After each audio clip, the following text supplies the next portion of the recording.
Former Prime Minister Yulia Tymoshenko's dramatic return to frontline politics came with her release from hospital in February. She had been in jail and then hospitalized under guard since 2011, following her conviction on charges of abuse of office. Her appearance that night in a wheelchair in Independence Square was met with cheers, but also some disapproval. Horysia Lutsevich is from the London-based analyst group Chatham House. She's quite controversial, and the difficulty with her candidacy is to project a hope of the future. In a way, she belongs to the older generation of Ukrainian politics, something that in many minds is associated with former corrupt regime. Yulia Tymoshenko was a central figure in the 2004 Orange Revolution and was appointed Prime Minister under President Viktor Yushchenko.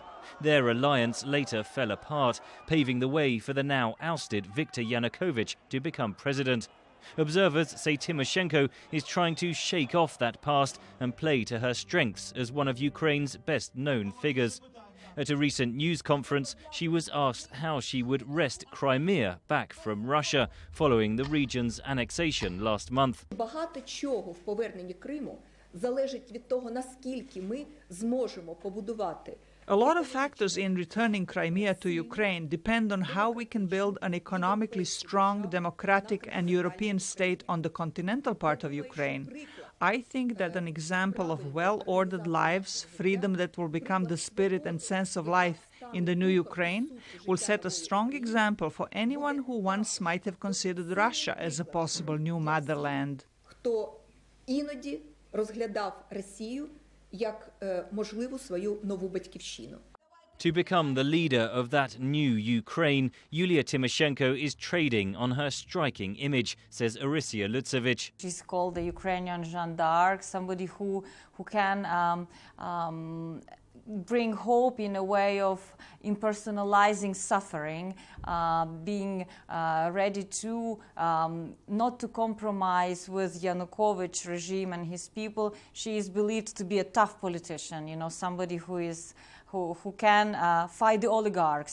In recent days, pro-Russian armed groups have stormed city offices in several eastern Ukrainian cities. Just tens of kilometers away, Russian forces are massed on Ukraine's borders. Tymoshenko has talked a tough game against President Vladimir Putin, but that may not help Ukraine in the long run, says Andrew Foxall of the analyst group the Henry Jackson Society. Recently she called President Putin Ukraine's enemy number one, and that, I think, would be a grave concern in terms of how she would take the country forward with regards to Russia. Yulia Tymoshenko is resolutely pro-European and retains strong support in Ukraine's west. But at a time when the country appears to be pulling itself apart, analysts say she remains a divisive figure.